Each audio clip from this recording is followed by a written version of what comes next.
cloud. So with that, recording just starting, we would like to move to welcoming His Excellency one more time. And thank you for coming to us. His Excellency Suleymanov, Ambassador of Azerbaijan to United Kingdom. Thank you. Thank you, Professor Saxena. Thank you. It's great to be in beautiful Cambridge. Yesterday, we had a great welcome. Thank you so much to you and to your colleagues. It was a great discussion. It lasted a long. I learned that Cambridge has very good poets. I am very impressed. Thank you. Thank you for the welcoming. I'm also very impressed, Professor Saxena, from your range of knowledge from physics to economics to anthropology and Central Asia. It is kind of sometimes dazzling because I was trying to follow this line of thought, and I have to tell you that the speed and the depth of thinking of Professor Saxena definitely exceeds my capacity to follow. So whatever I say in terms of confusion, that's because of him. I am also very grateful to your colleagues thank you for welcoming us and for making my colleague Injan and me feel very much at home here. Thank you very much. I'm especially thankful to Cambridge Central Asia Forum. I think this is a very, very valuable initiative, which focuses on the area which I don't want to say it's unknown, but people don't fully, they don't take a deep dive into understanding how important it is. So I think you're doing a very important work on this. And thank you so much for everybody joining us today, because I know you have other things to do. I might just say, please don't run the Zoom in the class. It interferes with our Zoom. Yeah. But I do appreciate you taking your time today and joining us. I'll try to be as brief as possible, so we have more time for discussion. I think it would be more valuable for us to talk in terms of interactive format than me lecturing. I'm not a very good lecturer, as a matter of fact, but let me outline a couple of main points, and I think we could proceed from there. I think when you look at the Republic of Azerbaijan, there's very unique characteristic of the place, which I think people need to understand. And the reason is partly Azerbaijan's history, parts of Azerbaijan's identity, and it's very much Azerbaijan's geography. It's a fascinating subject for me because I am myself a graduate of a geography department of Moscow State University. So I like to look at the map and to figure out why things happen in certain. So just look where Azerbaijan is. Azerbaijan is the only country in the world which borders both Russia and Iran. Now you might say, so what? That's a big issue, because if you look at from the Arctic Circle down to the tip of the Gulf, there are only three countries: Russia, Iran, and in between the Republic of Azerbaijan, which provides a corridor, connectivity, and also brings together so many cultures. I'll tell you why. Azerbaijan is not just a country between Russia and Iran. Azerbaijan is the place where so many cultural areas come together. So, for instance, that was easternmost reach of the Ottoman Empire for centuries, and Byzantine Empire before that, and the Roman Empire together with Byzantines. I mean, this is the farthest east they ever reached. This is also the southernmost reach of the Russian Empire and the northernmost reach of the Iranian, which actually roughly coincides with the northernmost reach of the Muslim world, but now it goes a little bit further. But generally speaking, that's where the Muslim world meets the Christian world of Slavic Russia and Georgia. That's where Orthodox Christianity meets Shia and Sunni Islam. That's where Sunni Islam and Shia Islam come together. And that's where the Turkic people meet Persian people and meet Slavic people. So there's so many interesting connectivities happening in Azerbaijan. So by definition, Azerbaijan must and is an exclusive society. And that's not a coincidence. Yesterday, the day before yesterday, President Aliyev spoke to a younger group of Azerbaijani citizens. And one of the things he said, our national treasure, our greatest asset is the fact that Azerbaijan is an inclusive society, which is diverse society. And we need to maintain and uphold and make sure that it lasts forever, because that's what makes Azerbaijan successful. I think that's a very important thing to understand. The other thing is that, of course, Azerbaijan understands from day one that if a region is successful, then we're successful too. We don't exist in a vacuum. We exist within our region. And that's why the initiatives Azerbaijan has undertaken are not are very logical. They're not just one-off initiatives. So we'll do something today and we don't do it. So think about this. In 1994, Azerbaijan initiated a project which was then, of course, development of the Caspian energy resource. And by the way, you know that the United Kingdom is the single largest investor in Azerbaijan, and bulk of investment to BP goes into energy sphere. And when that initiated, it brought together so many international actors into the Caspian Sea. Now think about this: the largest single investment in the former Soviet Union in 1994 happened in Azerbaijan. It was $8 billion at the time, on September 20th, 1994. Now, $8 billion today is a significantly larger figure than it was in 1994 because of the inflation and the appreciation and depreciation, appreciation of assets and depreciation of nominal currency. But think about this: Azerbaijan at the time was not the largest producer of oil, and it's not even now. Azerbaijan, all of our neighbors in the Caspian Sea, and think about this: Russia, Iran, Kazakhstan, they have much greater oil reserves. So you also, Azerbaijan was just signed the ceasefire agreement, not a peace agreement. Ceasefire agreement with Armenia. 20% of our territory was occupied. 1 million people displaced. There was an attempted civil war. There was a certain instability in there. So why would people come and work with Azerbaijan? And I think here, the political leadership and political will and vision, sometimes things which are sometimes underestimated and underrated in the modern world, actually become very important. At that time, the leadership of Azerbaijan, our late President Haydari, realized something. He had a vision for the future of the country in which it would be inclusive and it will be working with its partners to lift the entire region. And that's exactly what happened. As a result of that, result of that agreement, it did not just lift Azerbaijan, it opened up the region, it lifted Georgia, made it a very successful country today, and lifted parts of Turkey, because that's how the pipeline goes. Now, two things happened.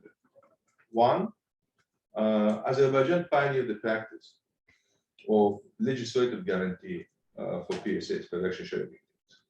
So whatever PSA is signed in the energy sphere goes to the parliament, the Milli Majlis, and becomes law of the land. That was enough of a cushion of safety for our investors, international investors. So they feel confident enough that the sanctity of contract will be upheld. I mean, let's not forget, in the former Soviet Union, there was no notion of sanctity of contract. So that was actually quite a revolutionary thing to do. By the way, still, we're the only ones who are doing it. And that's why billions and billions of dollars been invested in Azerbaijan economy, simply because Azerbaijan keeps its word. And we know that sticking to our agreement and our promises is more important than short-term monetary gain. And that's actually what makes it a long-term development. Azerbaijan is always looking at long-term agreements and future developments. Now, what it reflects is a different thing as well. And I want to focus on this a little bit. If you look at the former Soviet Union and Eurasia, I don't like actually this former Soviet Union, post-Soviet space, but it's difficult to describe this otherwise. If you look at the post-Soviet space, in 1991, more or less, roughly everybody was in somewhat similar situation. Someone better off a little bit, someone less. In fact, Azerbaijan was at a great disadvantage. We were in the middle of the war, our lands were occupied, our people were killed. So it was actually not, our starting point was not a good starting point. So look at it, at what happens today. So you roughly begin from this one more or less similar start, but you end up in a different place. Why? And we do have more or less similar background. We all were in the same Soviet Union. You know, the challenges which we all face were somewhat similar. I'll tell you that today, what you see today, for each and every one of our nations, is a result of the decisions made in respective capitals at the outset of our independence. And I think that's a very, very important thing to understand. We like to blame the others, we like to say things like that, but it is because the leadership of Azerbaijan at that time, President Haidarali, made the right decision, had the right vision. Azerbaijan is where it is today. Without that, that would be very difficult. It's not a coincidence. It's not a coincidence that some nations have chosen different approaches. And I mean, I don't want to dwell too much on our neighbors, but the most obvious example is our neighbor Armenia. It's a failed state. It is a failed state. And the reason why it is a failed state is not because of history of Armenia, it's not because of the just lack of resources. I mean, not everybody has this, but because decisions were made at the very beginning that an ethnic expansion and fighting with your neighbor is actually a better option than building a sustainable state and integrating the region. This is a very simple, you make your choice, you pay for your choice. And that's I think is an important thing to understand. So today, of course, as the region develops, Azerbaijan is a leading gas producer in the region, building the gas infrastructure. As we speak today, there is a southern gas corridor ministerial in Azerbaijan discussing the significance of Azerbaijani gas deliveries for European energy security. Now, we could talk a lot about energy and about how gas is a transitional fuel from oil to cleaner energy development. We talk about this because Azerbaijan also is very focused on green energy and developing alternative sources. For us, I think it's very important because we have ourselves firsthand faced pollution and emissions problems. But I want to look a little bit beyond simply energy and go back to geography. Think what's happening today. So when Azerbaijan and Georgia built the first pipeline, it was 1999, it was Baku-Supsa pipeline. Azerbaijan became a Black Sea country because of our direct physical connection to that pipeline to the port of Supsa in Georgia, the Black Sea. Georgia, by definition, became a Caspian country. So now when you talk about Caspian countries, you actually mention Georgia as well because there was a connection. Once the BTC was built, Baku-Tbilisi-Ceyhan pipeline, Turkey became a Caspian country, and both Georgia and Azerbaijan became Mediterranean countries. And it's not just a coincidence. You would actually see that people's mentality have changed. We began thinking about what's happening in the Mediterranean. I mean, people would check how's the weather in the Mediterranean, how things are doing in the port of Ceyhan. And today, when we extended the southern gas corridor to Aegean, to the Trans-Adriatic pipeline and TAP, and of course there's Aegean connection to Greece as well, we actually create a completely new geography of southern Europe in which Italy, Albania, Greece, the Western Balkan nations, Bulgaria and Turkey and Georgia and Azerbaijan, they're kind of united in a certain cooperative project. I mean, that's a completely new geography. It's not an ideological geography. It's not a union which is based on certain ideas. It's actually a pragmatic, cooperative format in which people work together. Today, when we have all these leaders from the European Union and from the European nations visiting Azerbaijan to speak about a southern gas corridor and energy, they're not coming there because of some ideas, however great they are. They're coming because they have a practical connection and because they're working with us on a particular projects and developments. I think that's very important. Azerbaijan's ability to work with its partners to expand geography and make it cooperative and friendly and productive, I think is a key factor here to understand. That's quite unique, by the way. If you look at the region, that doesn't really happen very often. I don't know if it ever happened, but perhaps. I mean, I don't want to go too far in this self-promotion, but we do create this geography in a way which is quite unique. And now look at the idea of going eastwards towards Central Asia. The idea of cooperation with Turkic states in Central Asia began really as an idea. Today, the organization of Turkic state is a functional and very strong regional format. It worked during the pandemic quite well. It was one of the first regional groups to join forces to provide personal equipment, assistance, vaccines, working together on preventing spreading COVID. I mean, so here you already have a positive outcome from regional cooperation from the Turkic states. And you could see closer and closer Central Asian nations working with Azerbaijan, and Azerbaijan connecting our Central Asian partners to both Western side of the, let's say, of the Caspian Sea, and also actually ourselves and our Western partners to Central Asia. So I think that's a fundamentally new development as well. It's not a new development, but it's I would say a restoration of a historic connection which has not been there.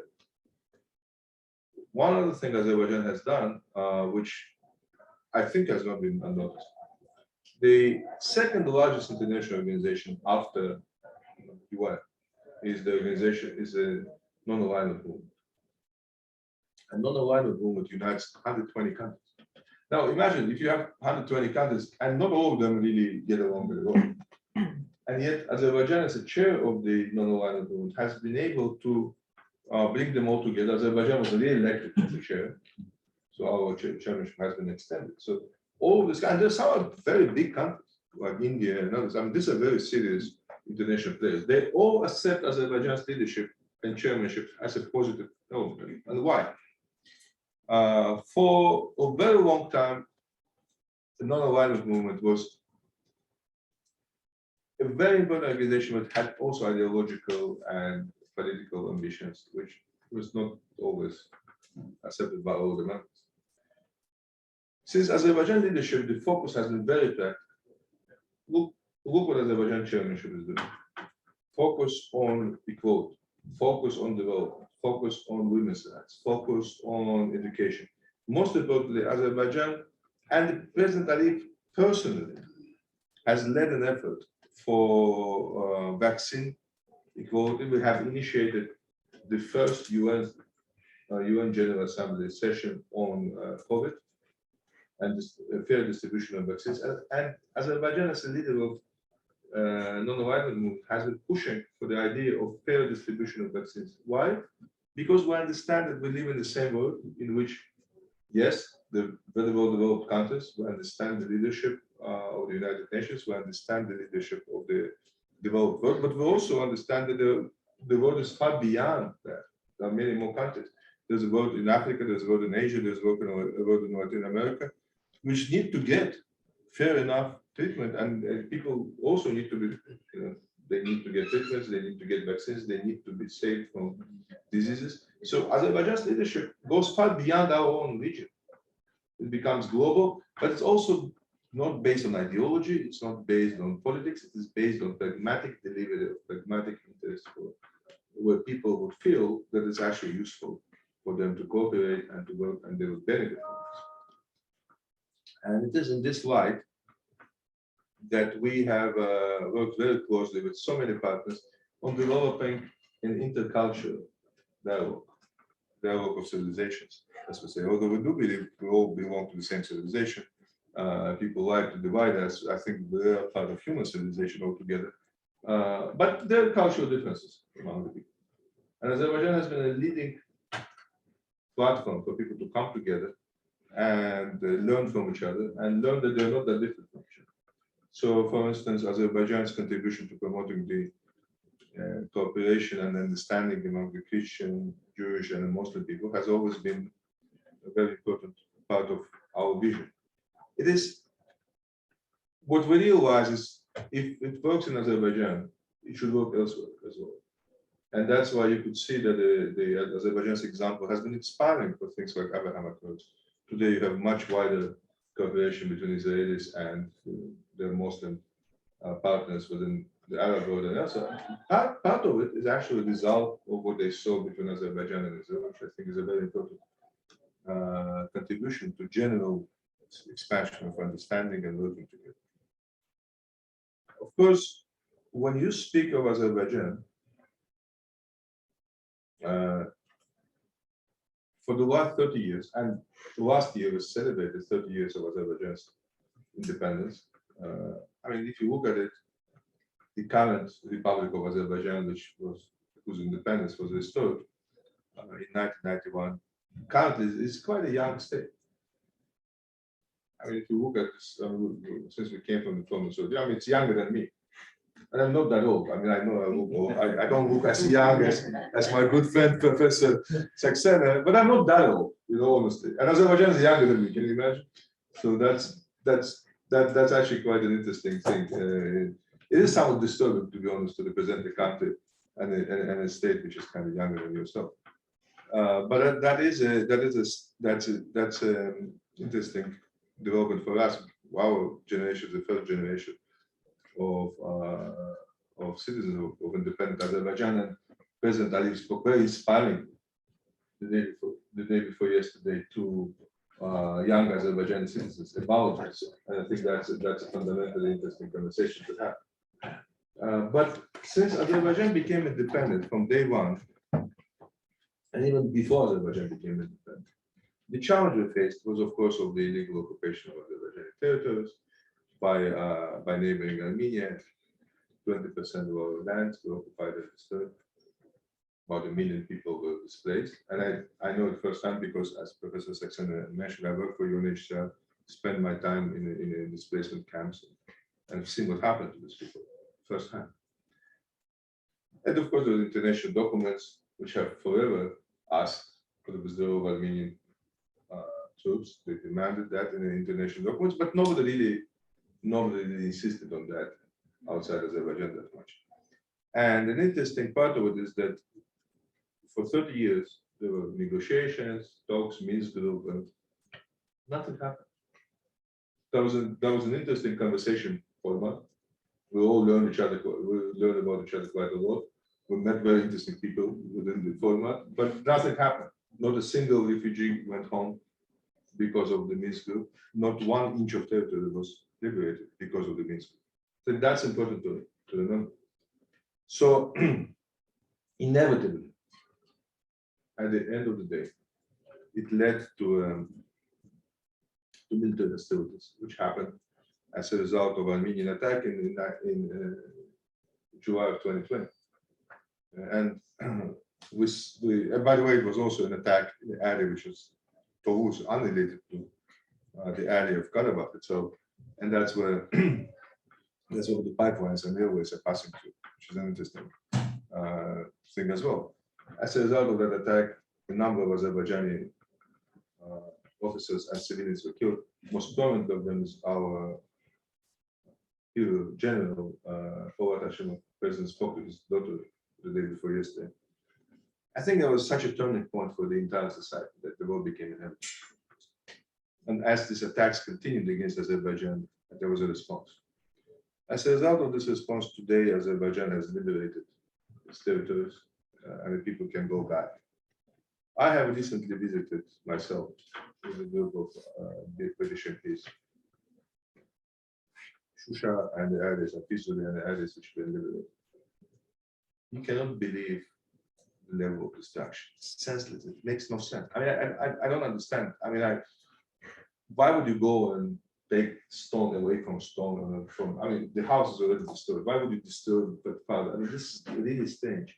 And it's all mined. And I'm very grateful, by the way, to our friends in the United Kingdom and in the United States, actually, and Europeans providing assistance for demining, because that's about we lost the end of the war, we lost about 200 people just on mines, land mines alone. But perhaps paradoxically for our Armenian neighbors, the liberation of Azerbaijani territories has also provided an opportunity for Armenia to finally become a sustainable state. We're talking about connectivity. The connectivity we spoke about before now includes Armenia. Azerbaijan's offer is to make Armenia part of the regional cooperative format. I mean, remember, our region has been handicapped because Armenia has self-isolated itself as a result of this war. Now, we're talking to Armenia about being a part of it, building, designing the corridor, from which all of us will benefit. It's a connectivity between East and West. Armenia will get its fees. Armenia will be able to connect railway to Russia and to Iran and all this. I mean, those are very positive developments in which I think our neighbors should benefit. I mean, it's difficult to understand the problem of PTSD, post-traumatic trauma syndrome, but I think it's time to get over this. It's time to get over hostilities because the conflict is over. What we need is a peace agreement. We need to delimit our borders and live in peace. Now, I do hope that the majority of our Armenian neighbors do understand that the future of their own nation, the future of their people, future of their children depends on the peace with Azerbaijan.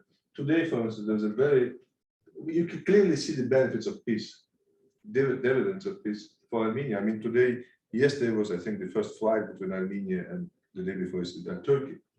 The normalization in the region will benefit everybody. And now think about this, and the reason I'm saying it, I think that's a very important thing. When I mentioned earlier Azerbaijan's overall vision, that's not just words. Think about this. This month, Azerbaijan will mark 30 years since the worst tragedy of the war. There was a Khojalı massacre in which Armenian forces brutally massacred over 600 civilians, children, women, everybody. I mean, that was absolutely was. The Human Rights Watch called it the worst massacre of the world. That was a horrible thing which never happened in the area before. For a long time. Nobody could believe it. That's a horrible, and it's perhaps the most painful moment in the world for Azerbaijan, and I believe for Armenians as well, because they should. I mean, I don't think most Armenian people will take pride in massacring civilians with their neighbors. That's not a good thing. Despite all those things, despite the fact that those memories are very vivid for us, despite the fact that for 30 years our lands were occupied and people were displaced, and we lost the 3,000 perhaps bravest and the best of our folks. The next day after the war is over, upon the signing of the joint statement on ending the hostilities between Armenia and Azerbaijan, the next day the president of Azerbaijan, the country which has suffered for a long time, which has witnessed things like Khojalı, and has a capacity to move forward and won the war, the first thing the president of Azerbaijan is doing is turning around and saying to Armenians, let's sign a peace agreement. Let's build peace. Let's come together. The war is over, the conflict is over. Let us build something which will benefit everybody. That's also quite unique. We didn't wait for a year for that. We didn't wait for 2 years. We didn't say, oh, let our feelings calm down. Right next day, the leader of Azerbaijan, my president Ilham Aliyev, turned around and said, let us build a better region for everybody in which everybody lives in peace and benefits. That offer is still there. And I'm hopeful, very hopeful, that the leaders of Armenia would finally take it. Every day that peace agreement is not signed damages Armenia itself more than anybody else. Just in 2021, there were 160 plus applicants for green card from Armenia alone. Demographic outflow, things like that. I mean, that's only for one country. That's not good. This is not what we want to see. We want to have a region which is inclusive, which includes all of us, so we can work together. The example of Azerbaijan's cooperation with Georgia is a perfect example of what could happen and what could bring people together. Anyway, I don't want to dwell too much on this because at the end of the day, we all know the answers and the dynamic in the region. I think during, the COVID pandemic has kind of separated many of us. It has created a certain glass, division between reality and let's say the reality on the ground and what we hear and what we see and what we see in social media and the media. But the region has lived through a very deep transformation, very deep transformation. Things like Azerbaijan's victory in the world, the resumption of connectivity, potential for involving Armenia in the project, and most importantly, perhaps, the full commissioning of the Southern Gas Corridor on December 31st in 2020. All those things create a great platform to move forward and have a better region in the future. Now, we could talk a lot about global affairs and all this, and I think Azerbaijan is, of course, being right in the heart of international developments, is also deeply affected and affects, it's both ways. We affect and impact on international relations, but we're also deeply impacted by them. So I think that could also be a part of the conversation. Anyway, I think I have spoken for way too long. No, not and I would be happy to answer any questions anybody has. Thank you. Thank you.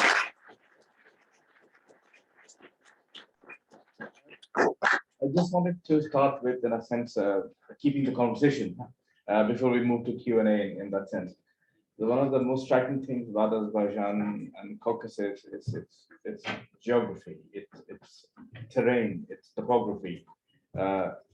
Historically, it's a place which has both nurtured a variety of cultures, languages, and so on, with topographical valleys and how there are mountains and then there are corridors and so on. So that sets in nature of particular kinds of predicated connectivity. And that historicity has, of course, developed this particular kind of way of connecting. But rethinking now in modern era, Azerbaijan has been taking quite a few, let's say, bold steps. For example, Port of Baku is one, which is not just about connecting something locally, it's about creating a connectivity platform. And we know that, for instance, you mentioned the flights from Armenia to Turkey are starting, but also, I understand, relatively soon, train connectivity between Armenia and Azerbaijan is very, anticipated and bound to happen and so on.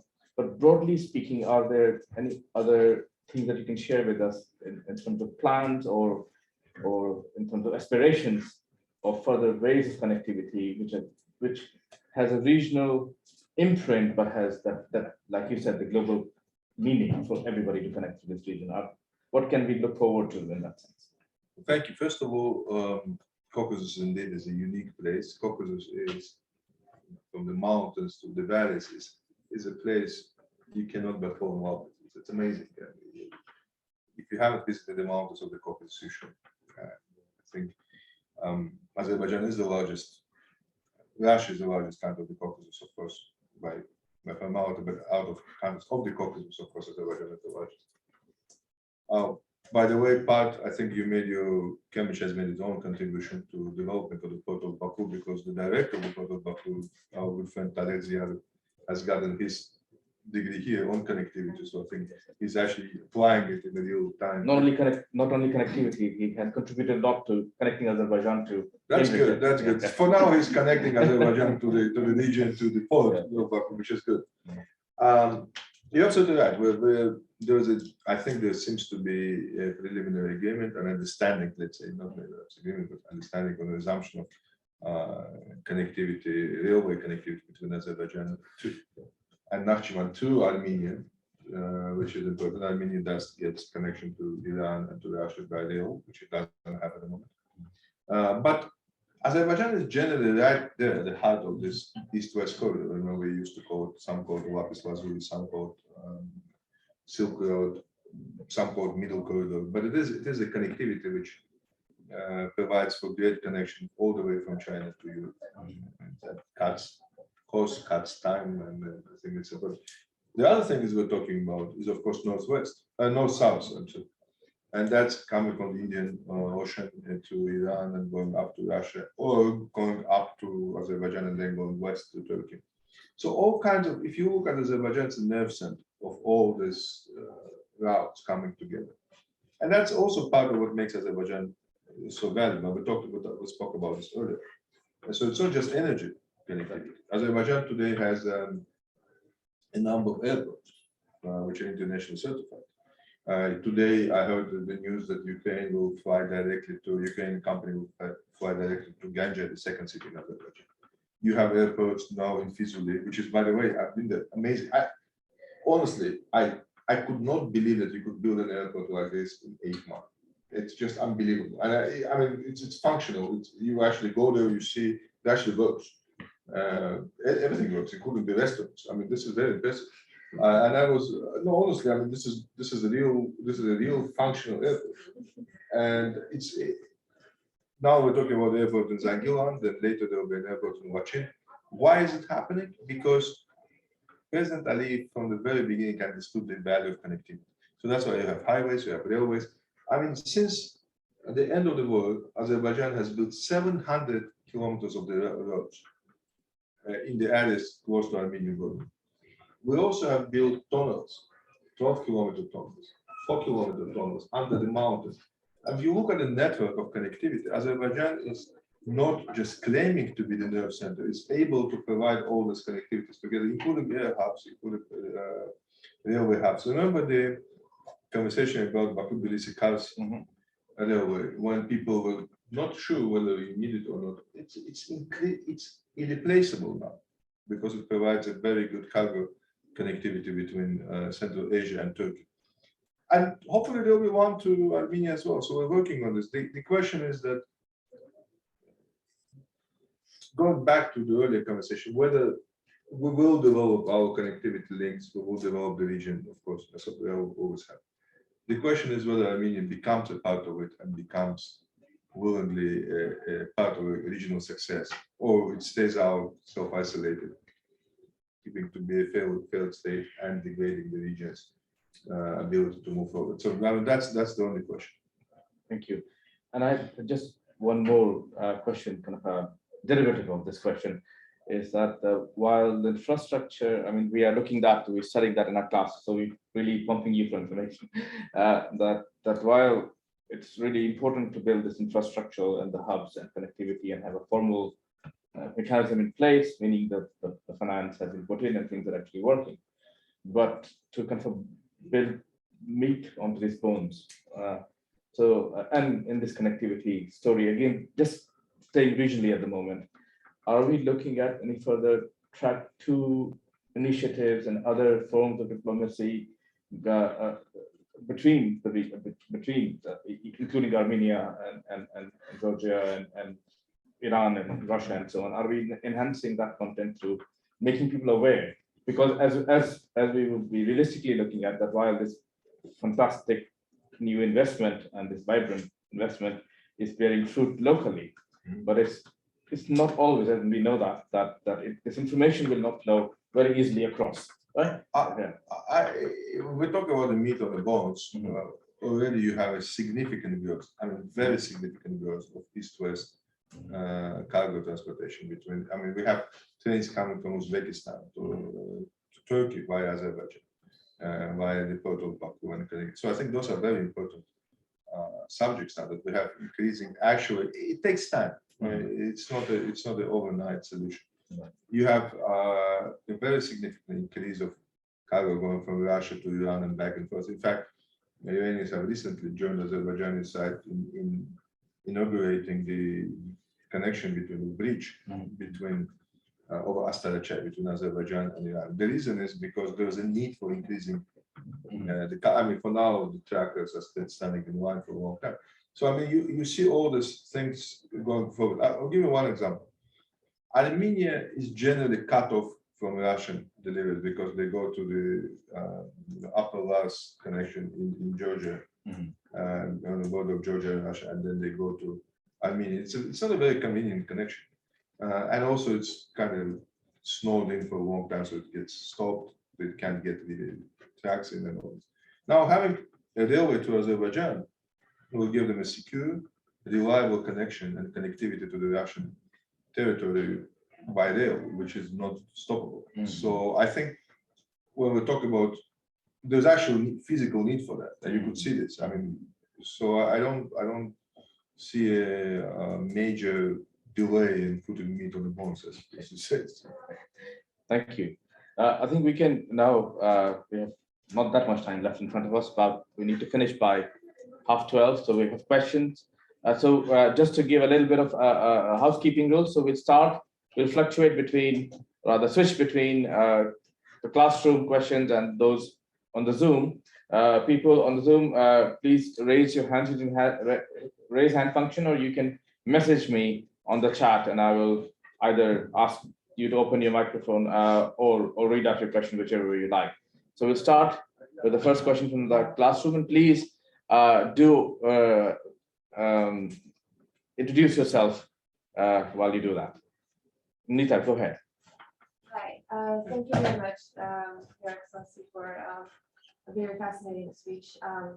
You mentioned the Nagorno-Karabakh conflict, and I'm from Georgia, and I'm very interested in hearing your take on the Russian mediation and the process.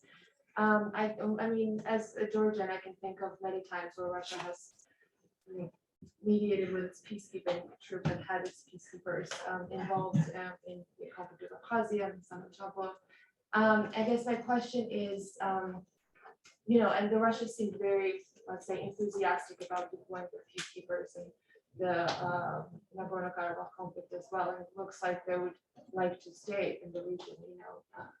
And my question is, what's your outlook on the future of the, let's say, the impartiality of Russian peacekeepers in the process? I know the ceasefire entails that Russian peacekeepers will be in the region for 5 more years, and then, or now 3.5 more years. And then that will be decided by Armenia and Azerbaijan whether they will continue to stay. So what are the flaws of, or what is your evaluation of Russian involvement in the process, and what are your thoughts about it in the future? Thank you. Thank you for the question. I think, first of all, I want to say that indeed Georgia and Azerbaijan has very strong connection. I think I don't have a better name than Georgia. Well, Georgia is it's a great country, and is a great friend, and has been a good friend to Azerbaijan to difficult times. So we really truly appreciate it.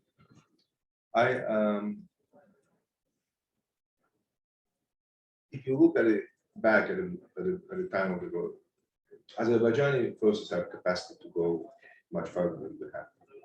But Azerbaijan from the very beginning decided, the leadership of Azerbaijan, we will observe as much as we can, to the maximum degree, the humanitarian law, and also that we will respect the borders which exist, so we never cross the Armenian border. That's important. We also understand that there's an element of safety and security in which the Russian peacekeeping force is stationed now in the areas of Azerbaijan, in the Karabakh region of Azerbaijan, provide for certain security, and it's a necessity for them to be.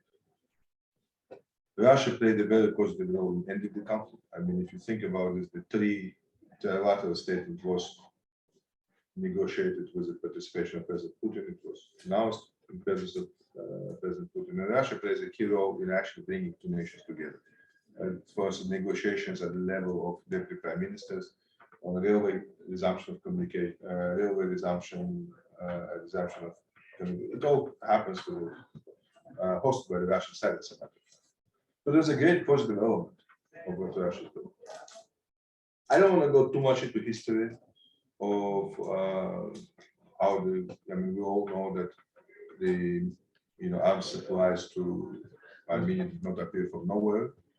Obviously, Armenia was unable to pay for it, so we all know that they came from. We all know where they came from. But I don't want to go back to this because I hope that lessons were learned by everybody. I think Russia side realizes that the lasting peace in the region today, especially between Armenia and Azerbaijan, is actually benefits Russia.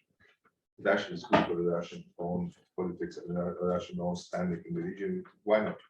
I mean, if Russia can be a contributor to peace at a minimum expense, why not? I mean, that's not a bad thing. The key factor, however, we look back is this. And by the way, we have some questions about Russian peacekeepers that I mean, how much they observe the actual regime or what needs to happen, who comes in, who comes out.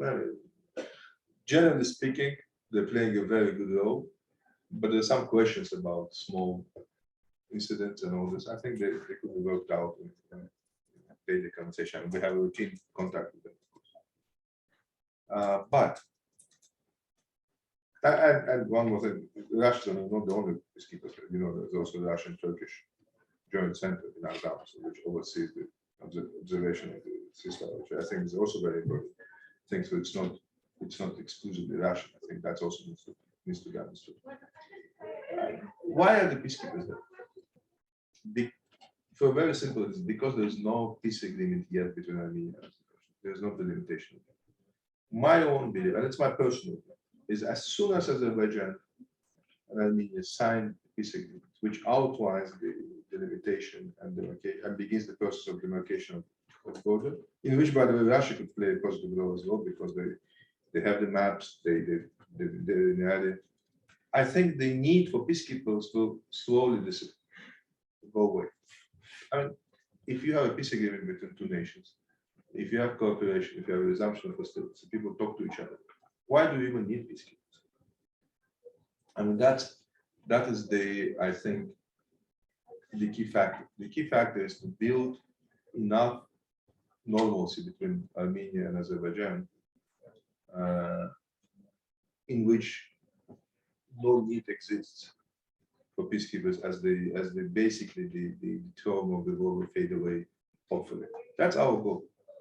And I do hope that we will be able to do that in a time given. I mean, as you said, from the point of the signing, it was 5 years, now it's less.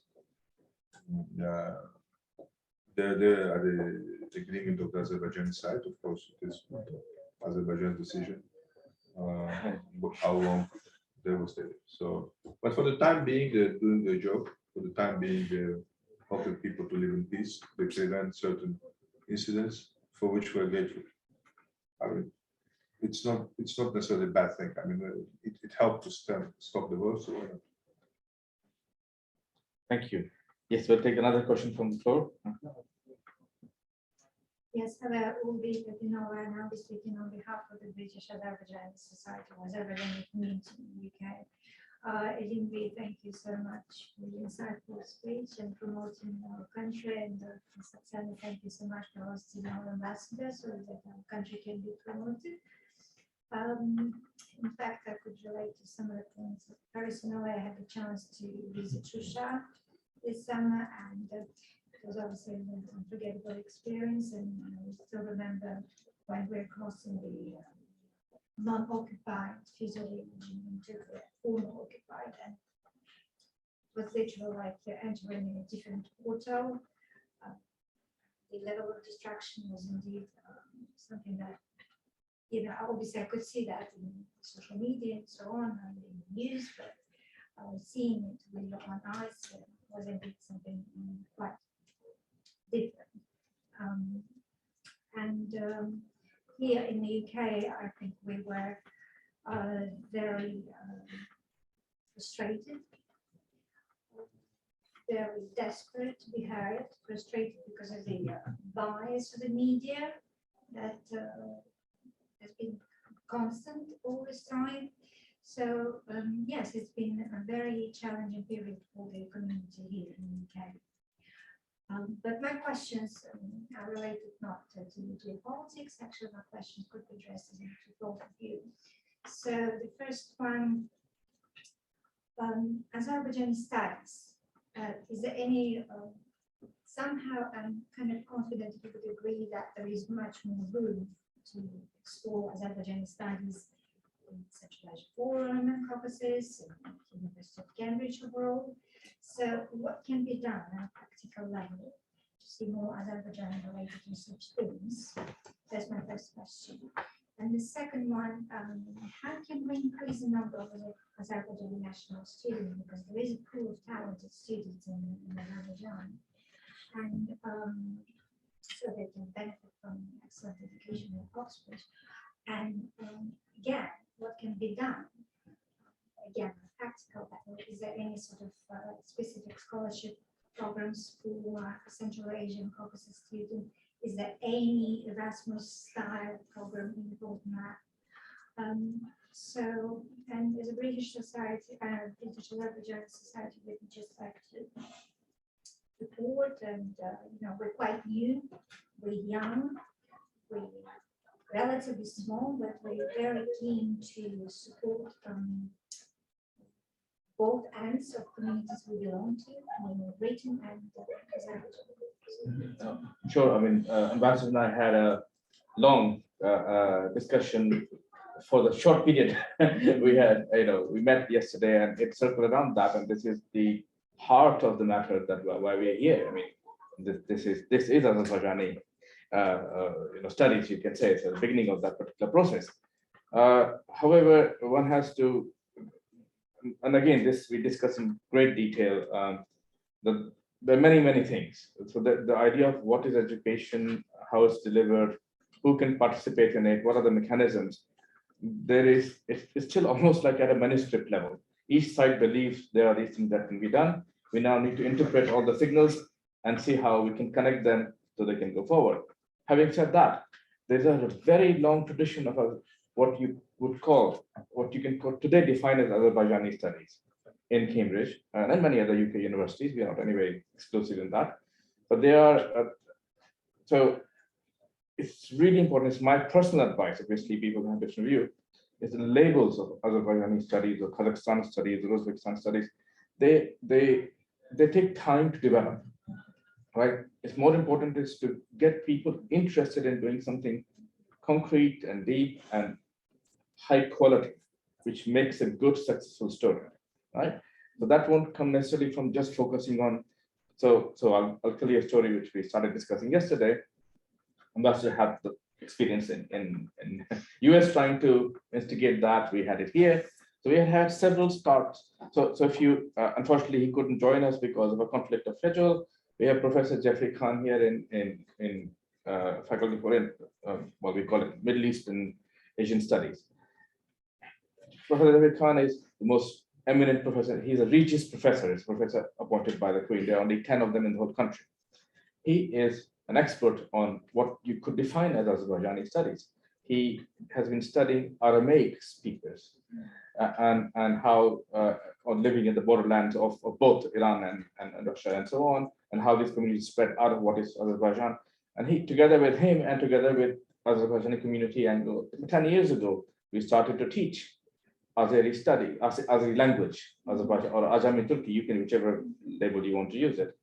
But these things, and they were very interesting thing was that it was maybe 4 or 5 or 6, 7, 8 people who wanted to learn this. But the people who were generally interested in Turkic world and Turkic languages started to come to this as well. So it's really, at this stage, I think it's really important, if you look in the cultural, historical sense, need to coordinate with other similar things so there is a critical mass. And that is, well, the country is doing it. You have the Turkic Council and they're working together. Something like that is needed, coordination at the local level, right? And we are there. We are here to listen, to support, and make it work. I'm sure he'll do what he needs to. Yeah. So these are the things. But I will say one thing. It is absolutely critical that we have more and more people doing subjects like physics, engineering, mathematics, coming from the region, broader post-Soviet region and so on. It's really dominated by certain countries in the north of the post-Soviet region, not from the south. And this is, you can find, you have brilliant poets and who can write about literature in Azerbaijan and that we can share. But who's going to run these transport corridors in the future? Who's going to make the new ones, which are not simply bought from a French designer or British architect? How do we grow that? Is where we want to look at in the future. So there's a lot to do here. I'm excited and I'm very, very much, in line with you, but I want to say that we need to think in the ways that it works on both sides. Ambassador. No, you're absolutely right. I will not go into this discussion because you're much smarter than me on this. But I will make one note. Our history has shown that our poets, an example of this Shah Ismail Safavi, the founder of the Safavid dynasty, was very good at running corridors as well. Yes. He was a good poet and he kind of built a little bit. That was my point. Yeah, not many people like the corridor he built, but that's a different issue. But I think generally you could combine both. Exactly. I think there was a question there. Yeah. So I want to just actually go. There are a lot of people waiting on Zoom to ask a question. So I would like to ask Mariam, who has been waiting for a while, if you'd like to unmute yourself and ask your question briefly. Please introduce yourself. Hi, thank you so much. I'm wondering, there is substantial evidence that Azerbaijani servicemen have abused the Armenian prisoners of war and other captives, subjecting them to extrajudicial executions and torture, despite the November 9th ceasefire statement and numerous calls from the international community. Such policy and behavior surely creates obstacles for establishing peace between the two states, but it also deepens mutual enmity and mistrust. Armenia, as a gesture of humanitarian nature, provided to Azerbaijan all of the landmine maps at its disposal. So my question is, why are you still keeping these prisoners of war in custody, especially in your talk today, as you emphasize a promotion of peace between the two nations? So how do these actions support your claims? And Ambassador, you are free to Yeah. respond or No, it's okay. as you wish. Yeah. First of all, there was an international court hearing about this, and of course, Azerbaijan is not doing what you just claimed, and this is internationally certified. In fact, both on Armenia and Azerbaijani side, there have been some abuses during the war, which is unfortunately perhaps inevitable. Azerbaijani side has begun a persecution, I think for 6 persecutions, based on evidence provided of our own service people. Armenia has done none. So I think it's a little bit hypocritical for a country which has committed a completely illegal occupation, has destroyed everything around which is occupied, and just committed, today we're marking 30 years, mass murder in Khojaly, to talk about things like that. I think we have to be, there needs to be some decency and proportionality in what we speak. That's one. The second, the land, first of all, Armenia should never have mined the territory of a neighboring state. Let's begin with this. But the maps they provided are about 20% accurate. Otherwise, just 2 days ago, we would not have a person a civilian stepping on a mine and losing his life. That is still happening. Landmines, the landmine contamination by Armenia is just horrific. It's a war crime. Everybody knows it, everybody talks about it. UK just spent £500 million helping us to clear the mines. Armenia just put it. Imagine £500,000 could have been spent on so much development, including for Armenia. Instead, we need to clear the mines which Armenia mindlessly put around instead of developing its own country. That's a question people should ask themselves in Armenia. The other thing is that we don't really hold any POWs. All POWs were exchanged during the war. The people which Armenians wrongly describe as POWs are detainees who came to Azerbaijan in violation of the very agreement which Prime Minister of Armenia signed. They crossed the border 2 weeks after the peace agreement, after the cessation of hostilities agreement. They entered Azerbaijani territory. They participated in shooting at civilians and military personnel, and they were detained. By the way, a very large number of them has been returned. I mean, a very large number of those who have not directly participated in the hostilities and activities like that have been returned to the Armenian side. The people who are now are either under investigation or have been proven to participate directly in a military activity post-conflict. Post-conflict, I want to point this out, post-conflict, not during the war, which is very important. Now, my question to my Armenian colleagues is this. Armenians talk all over the world, all return as POWs from Azerbaijan. This is very important. And it becomes emotional conversation. Let me ask you, why do you arrest the people who return? Azerbaijan returns POWs to Armenia, and Armenians, in a typical Bolshevik Soviet behavior, as we all remember, maybe the grandfathers and my fathers, just take the people who return and put them in jail. We treat them, return them back to Armenia, saying, look, we don't think this person has done something. Yes, we detain him on our territory. We don't like the fact that he crossed the line, but okay, we will return it to you as a gesture of goodwill. What does Armenia do? Put them in jail. They arrest them and begin interrogating them, put in jail. There's a duplicity and hypocrisy in this. I think the same very people who keep demanding from Azerbaijan to return the detainees should also ask the government to release those people from captivity, not to arrest them. They have been through enough stress. But in general, we're talking about peace. Look, what is the first question coming from the Armenian side? It's not about connectivity. It's not about benefits, which will be. It's not about the future of our region. It goes back and back and this. Why we should not have peace? What can we say that will promote more enmity? Is that something we want? Is that what we want to focus? Do you want me to go and recount all the things Armenians have done to Azerbaijan and keep pounding on this over and over again? It's a month of February. It's a 30 years of Khojaly. Do you really want to hear what Armenian forces have done? Murdering and raping and killing? Is that what you want? We could go on and on together, and trust me. We have several more questions coming. Yeah. Can we No, add to that? Yeah, no, but I said I have much more information and much more reason to focus on negativity than my Armenian neighbors. But the whole point is that we shouldn't do it. We should look to the future, and we should think what the region is going to look like in 20, 30, 50 years from now. Not what can we do to score the points with our own nationalist grouping versus our neighbor. That's not the way to go. So on a slightly different theme, I'll still take the question from the journalist, from Craig Oliphant, well-known commentator on the region. So he asked me to read the question to you. Thank you, Ambassador, for your presentation. On the issue of regional connectivity, could you share your perspective on the role of Iran can and does play? Interesting that the 3+3 of the wider region, Iran is the only country that has full diplomatic relations with other 5. Thank you. Thank you, Kirk. It's always good to hear from you. I actually, Mr. Oliphant just answered his own question.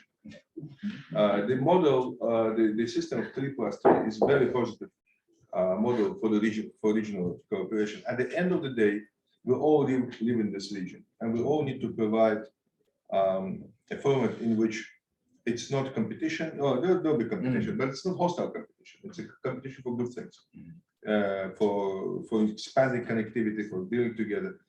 Part of that is Iran. I think initially Iran was very skeptical, but as many others, they have realized, I think, the benefits which they would face with increasing connectivity with Zangezur corridor opening and so on. For instance, Iranian Minister of I think it's called Regional Development. And, it was in Baku several days ago. He began his visit with landing in Fizuli and seeing with his own eyes what that means, what happened there. I think if those pronouncements they made in Azerbaijan about accepting and benefiting from greater connectivity between Azerbaijan, Armenia, Turkey, Georgia, and Russia, and there's some and the statements that he made on the opening of the bridge, or not opening, but basically beginning of the construction of the bridge between Azerbaijan and Iran over Astaraja. I think Iran will be a great beneficiary of this as well. But that means that we all have to play by the rules. We all have to understand that we're in this together. If it's 3+3, it has to benefit all of us. It can't just benefit one side and do this and then don't do that with others. So I mean that's and what Craig said is very important. Iran has diplomatic relations with all 5 other players, so I think they can play a beneficial role in convincing Armenia as well that is something that will benefit them in the long term. Yes, I think that's a very important. And I mean, there's a very deep trust and connection between Iran and Armenia. Tehran and Yerevan are very close to each other. They have a very strong partnership. Well, that partnership could be used for the benefit of convincing Yerevan that they really will benefit from this connectivity more than anything else. Thank you. We move back to the classroom, and I know there was a question that there. Caroline, please. Hi, thank you so much for being with us. My name is Caroline. I'm a student. You have to speak a bit louder. Are you Louder through the mask? Great. Yes. My name is Caroline. I'm a student in the MPhil cohort. Thank you very much for being with us. I wanted to ask a question to get your unique perspective, having held obviously many different diplomatic posts. You mentioned the UK being the largest investor historically in Azerbaijan, also the criticality of Azerbaijan to European energy security, obviously with relationship between the UK and Europe changing at this point in time. And then also you've spent a good deal of time in Washington. So sort of between the three, between the US, the UK, and the EU, sort of where do you see the future for Azerbaijan in terms of which of those relationships do you think becomes the most important? I think, thank you, Caroline. Thank you. I think all 3 of them are very important. Today is pretty much an EU day in Azerbaijan because the EU Commissioner for Energy and other commissions for expansion, all of them are in Azerbaijan talking about energy security. Azerbaijan is increasingly becoming a very important player for EU. We're in a final stage of our agreement, strategic agreement with EU, which we're working together. I think the leadership of EU, Mr. Charles Michel, was hosting both President Ali and Prime Minister Pashinyan for a meeting, which is a successful meeting, by the way, very successful meeting in Brussels. So we see EU playing a role not only in terms of energy, not only in terms of economy, but also in trying to bring 2 nations together to peace. I mean, that's a very good example. UK, on the other hand, is a major. I mean, it's a major player in the region. UK has excellent potential to, if UK is looking at something that is global Britain, which is not fully defined yet, but if it wants to define it, if it wants to make it success, Caucasus and Azerbaijan are very positive and potentially extremely beneficial areas for British friends to do that. As I said, UK is the largest foreign investor in Azerbaijan. We have excellent political relations, we have excellent human-to-human connection. 500 companies from UK work in Azerbaijan. Our trade is very high. In terms of alternative energy, BP is now looking at is actually investing into solar plants in Zangiwan and Jebel. So there are very positive developments there. So I think UK could do. There's no limit to what UK can do in Azerbaijan. In fact, now Minister for Europe and Americas spoke there. He was spoke over video for the Southern Gas Story, speaking about alternative energy and green energy and all together. I think there are great opportunities there. It's also true for the United States. That the United States has a particular nuance here because the US is also a co-chair of the Minsk Group and has been. And the issue here is that it's time to realize that the conflict is over. The conflict is over. And what the United States probably should do is not look at the relation with Azerbaijan to this legacy of the Minsk Group, as sometimes tries to do. There's a certain inertia, people get used to things, it's difficult to change course and renew something in the middle of in the middle of political season and things like that. But I think there's a great potential.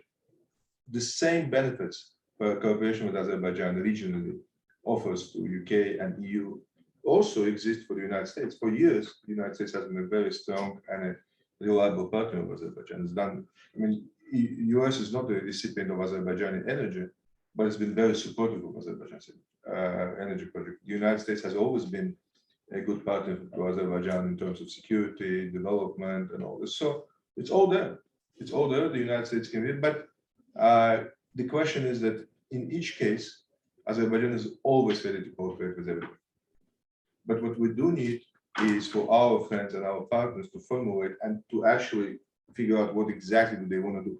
What do they want? We mentioned earlier Iran or Russia and other countries. Once we've always been open to cooperation. The moment they say, oh, we want to do this, we say, yeah, fine, let's do it. In fact, this is not only with our good partners, it's also with Armenia. I mean, our offer is on the table. The ball is in Armenian court. What do we want to do? Just tell us. And same goes for the United States, but I think there's an element of certain distraction and a lack of focus in the United States on the region, which is true for everybody, perhaps even for UK. So I think once we have greater focus, when we have greater commitment, I think this relationship could go up and up. We have 2 minutes left because we have another meeting. But however, what I'm going to try to do is going to be quite a chaos, but we'll do it anyway to give everyone a chance.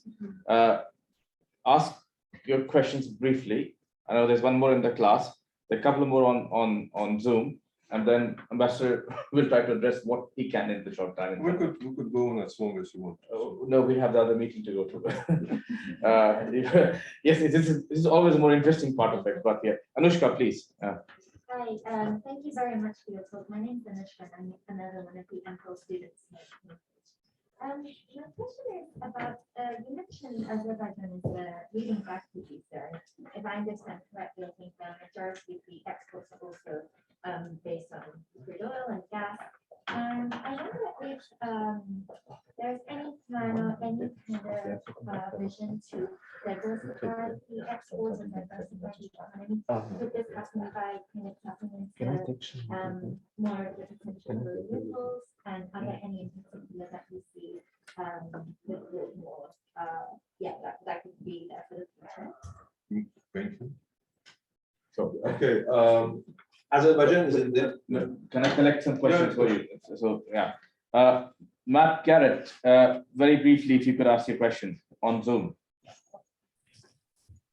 Okay, so my question is that as Azerbaijan continues to extend a peace offer to Armenia, pro-Armenian politicians in the West and the Armenian lobby abroad are still promoting and encouraging a policy of aggression against Azerbaijan.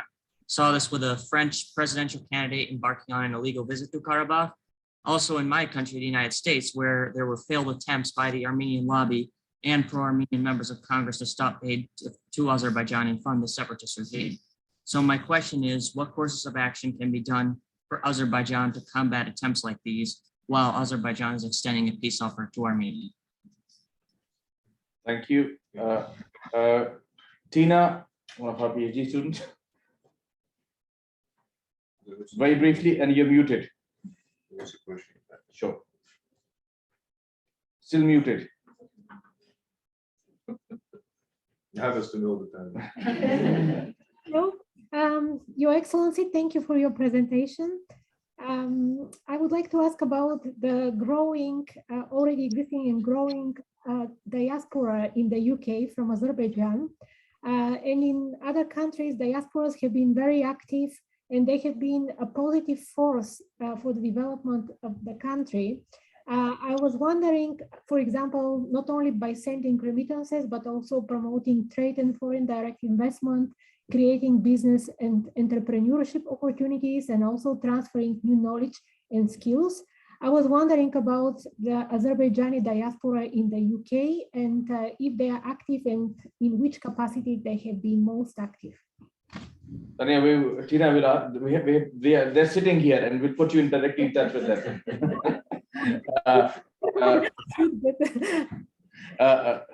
Sam, go ahead quickly. Thank you, Excellency. Thank you, Excellency, for your talk. My question is related to initiatives. I'm also a student, to increase Azerbaijan's export sophistication. You mentioned that a lot of development actors have come from abroad. What are Azerbaijan's long-term plans to increase skills within the country to increase the country's industrial base and skills base. Yeah. Again, and the last one, a very different flavor. I need to remember them all, by the way. Yeah, I'll try to remind you, and they'll try to remind you as well. I'm not that old, but I'm not that young. No one can, no one can. So this is a slightly different take. So basically, the question, it's a big question, difficult to read all of it. The summary is from Tanya, who expressed concerns about, or asked a question about that the reporting of the Armenian churches and other buildings in Nakhchivan and other places over the period, which have been reported by British media to have been either dismantled or disappeared. And she said, how does it fit in with the idea of multiculturalism and plurality that the ambassador discussed? Yeah. Excellent. Well, let's do separate directions. Questions, yeah. So first, let me try to answer Anushka's question with my friend here. By the way, yes, you're right. Of course, Azerbaijan is an oil and gas producing country, has always been, and it's a major, it's an engine for our economy. But in 2021, the GDP growth and the production growth was mostly in non-oil sector. You'll be surprised that the greatest growth was actually not in the oil sector. And part of the reason is because of the construction, because there's investment in the development of the infrastructure. So it all leads to a non-oil development. I mean, our production of fruits and vegetables has doubled. I mean, there are different areas. Don't forget, oil and gas is concentrated around Baku and the Absheron Peninsula. Most of Azerbaijan is actually the industrial or agricultural area. So I think that's where it is important. So you ask what is being done. In terms of diversification, Equinor was talking about a wind production and wind power generation around Caspian Sea, which I think is a very windy and a very promising area. We just signed two major agreements with Aqua, which is the Saudi company, and Masdar, which is a very famous UAE-based company, on production of solar and alternative energy as well. And it's a major production. It's I mean, Aqua is 240 megawatts station. So I mean, it's pretty serious non-oil, non-carbon production area. BP, as I mentioned, is going with the alternative energy and solar energy in Zangilan and Jebel. And even since the end of the war, there were a restoration and construction of 7 power generation stations in the areas which have been liberated, including hydro and all. So what that means is that Azerbaijan is increasingly moving at least power generation into non-carbon production, which also means that Azerbaijan will actually be able to export some of the non-carbon generated electricity to other countries. One important factor here is that don't forget that we're talking about 20% of Azerbaijan's territory, which is the most, which has more than half and significantly more than half of Azerbaijan's water resources and fertile lands.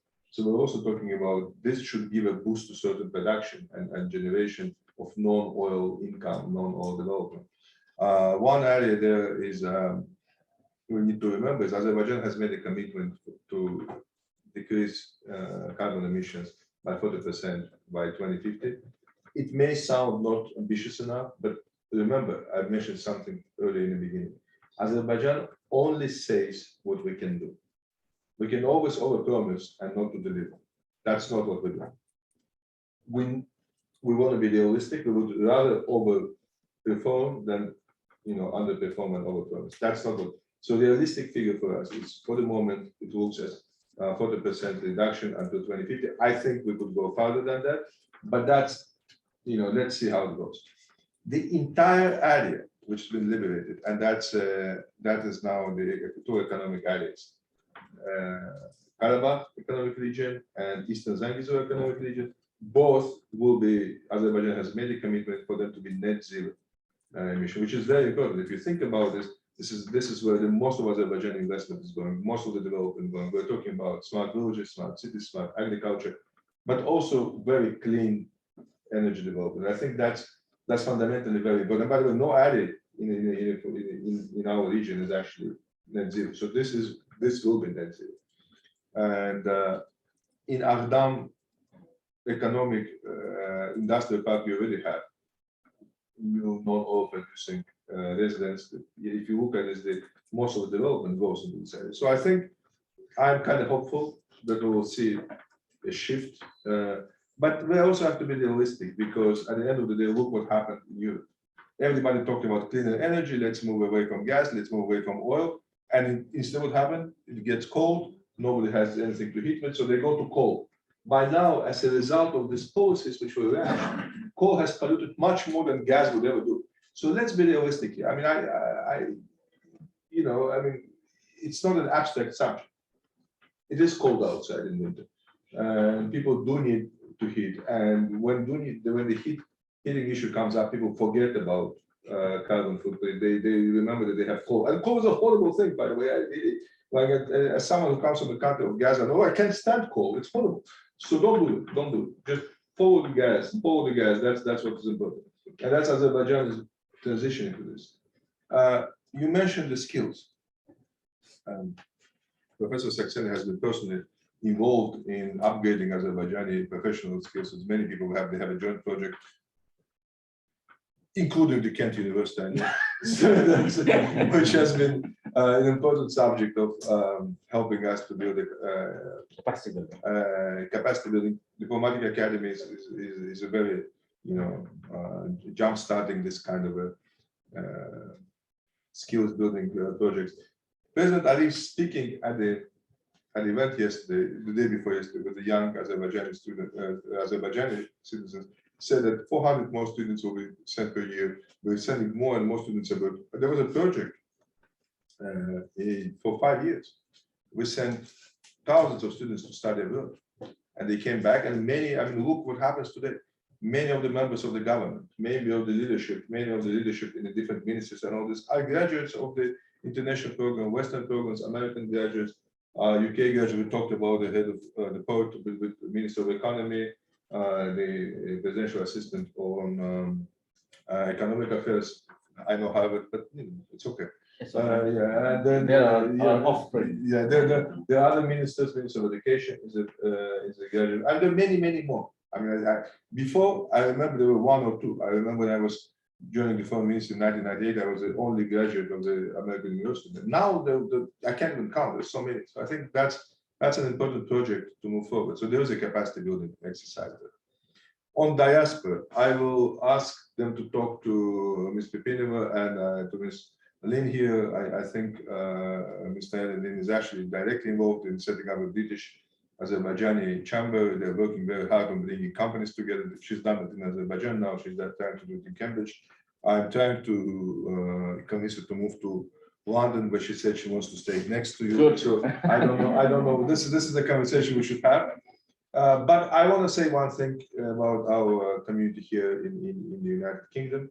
One thing only, that the people I've met so far, I'm extremely impressed. I'm very proud to have a generation of people from Azerbaijan who are extremely talented, who found their way to integrate into the British society, who've been receiving good education, and very professional, who've succeeded in life and become role models to so many others. I am very proud of our compatriots here in the United Kingdom. I'm very happy to see them being successful in this nation. I know while they're becoming a part of the British society, they never forget where they come from. They never forget their homeland. And I think that's the best combination.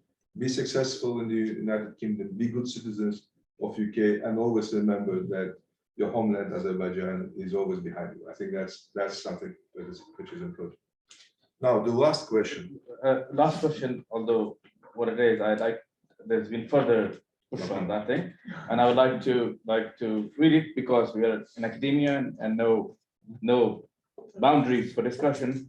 However, the person felt that I misinterpreted the question and misrepresented the question. Okay. And it's not fitting of me as a scholar to have done that, I've been noted. So I've asked them to summarize the point they wanted to make. They said they'd like to insist on words cultural destruction and genocide. They like to further say that what are the guarantees that Armenian heritage won't be destroyed, as there is strongly documented evidence that it has been going on, as quoted by BBC and Guardian, BBC talked about recent disappearing of churches in Karabakh, and which Connect Jam and the Guardian called the destruction as a cornerstone of the worst cultural genocide of 21st century. So those are very strong words. yes, I think. What can I say? I mean, I said something earlier. yes, Look, Azerbaijan is strongly committed to maintaining and upholding our values. In the war, during the war, we have made every effort to protect everything we can. War is war, but also it's important to remember that when the war was fought, the soldiers of Azerbaijani army were not just Azerbaijani, ethnic Azerbaijanis. There were so many others. There were Jews, there were Buddhists, there were Christians, the Russians, everybody fought. So when Armenian missile hit Ganja, it also hit right next to the Russian cathedral, and the Russian Orthodox priests were asked. The Russian Orthodox priests, Udi Grigorian priests, the Jewish leaders, they all joined together in supporting the Azerbaijani just cause. I think that speaks for itself. Now, Azerbaijan has, and for centuries, and will be securing the churches. It's not Armenian churches or some other church, not because of that. That's because it's a part of our own heritage, because it's a part of who we are. We will do this. There's a church which is we believe is Albanian. Armenians believe it's Armenian in a region of Kalbajar. They can go and there's some pilgrims and all this. Look, 67 mosques were at least destroyed. I've seen it with my own eyes. They put pigs in a mosque. I mean, you don't do that. I mean, who puts pigs in a mosque? I mean, really, nowhere people do this. There was the city of Yerevan, the capital of Armenia, was 44% Azerbaijani city, Turkish city in the beginning of the 1900s. There was not a single Azerbaijani doing it. All the mosques have been destroyed. So, I mean, let's have some decency again. Cultural genocide, or it's a horrible distraction.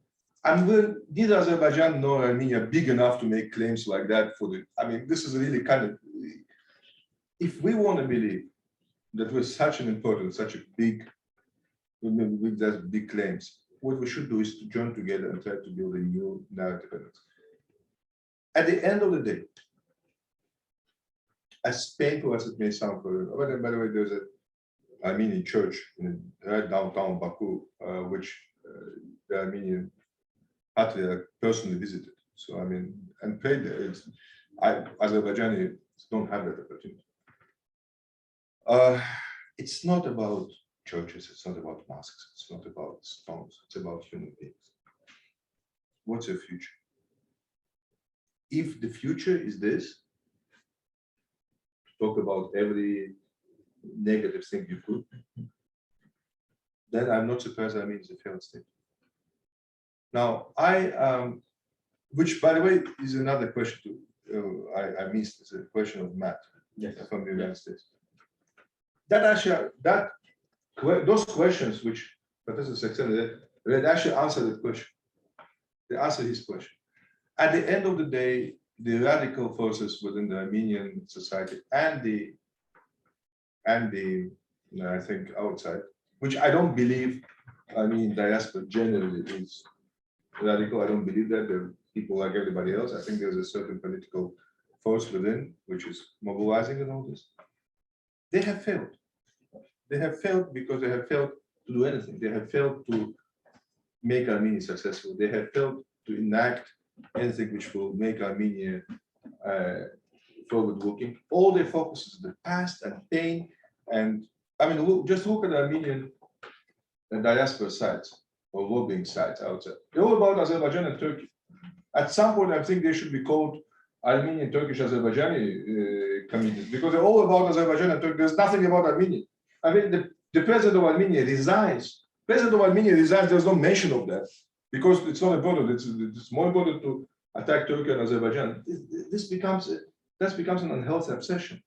But the most important thing is that the people of Armenia, I think, have generally rejected this kind of approach. That's why the most radical forces faced a complete defeat, political defeat within Armenia.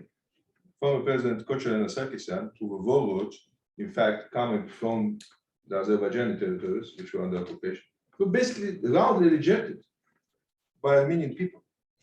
So I think the radicals within Armenian society and outside should be concerned, and I think they're concerned by the fact that Armenian society itself rejects them. So our goal is not to deal with someone who doesn't live in the region. Our goal is not to deal with someone who promotes negativity from outside, sitting somewhere comfortably and just screaming at other people. Our job and our goal is to build the region with the people who live in the region. And those are the people who live in Armenia, and those are the people, and that's the Republic of Armenia, our neighbor, with which we need to build normal relationship. It's not easy. I mean, I don't want to come across as someone who says, "Oh, we have no issue." I mean, we're not going to like each other for a long time. I mean, this takes time, but we need to move forward. And why not? I mean, let me give you this example.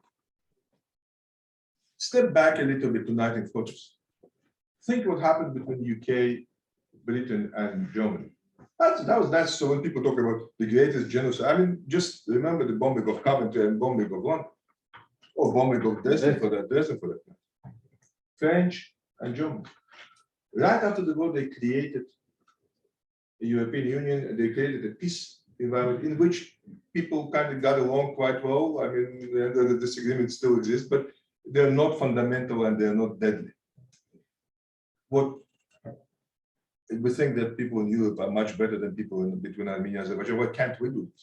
There's no reason why we can't build a better and a peaceful region. If people could do it after World War II, why can't we do it after the war, which was not World War II? Let's put it that way, and to put it modestly. So I think there's a great potential there, and I think that's what we should aim. And But from our side, that's what we are here to facilitate. And let whatever feelings are, we put them out. Very quick I'm afraid we can't have. We're going to close it because we already have. There is a meeting. People are waiting elsewhere, and we have to get there. So I'm afraid you can talk informally while we're getting ready to leave.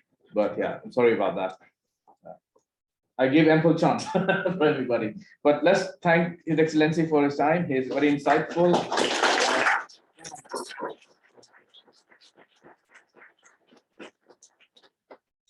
Thank you. thank you, and thank you, Sinead, for the coffee because it kept me going.